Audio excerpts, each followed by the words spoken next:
এরপরে আমরা চলে আসলাম পাস্ট ইনডিফিনিট। পাস্ট ইনডিফিনিটে কি আছে? পাস্ট মানে কি? অতীত।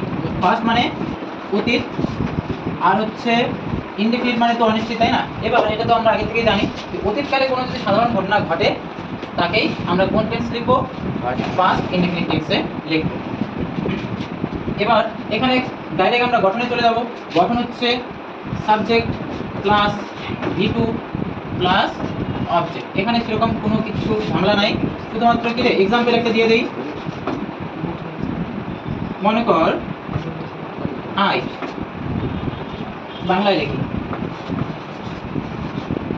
আমি গতকাল স্কুলে গিয়েছিলাম।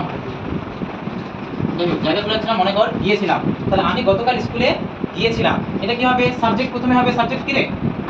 আই। এবার V2 মানে ভার্বের সেকেন্ড ফর্ম, তাই না? তাহলে যাওয়ার ইংরেজি কি? গো এর সেকেন্ড ফর্ম কি? ওয়েন। এগুলো কিন্তু সবাইকে মুখস্থ করতে হবে, ওকে? আই ওয়েন কোথায় গিয়েছিলাম? স্কুলে। এই যে দেখো স্কুলে এর জন্য একটা টু আসতেছে, তাই না? কারণ এই গো ভার্বটা সরাসরি অবজেক্ট নিতে পারে না। আই ওয়েন টু স্কুল, তারপরে এক্সট্রা আদার্স যে অংশটা সেটা কি আছে? গতকাল। গতকাল ইংরেজি কি? ইয়েস্টারডে। মনে আছে সবার? ব্যাস। তাহলে আমি গতকাল স্কুলে গিয়েছিলাম।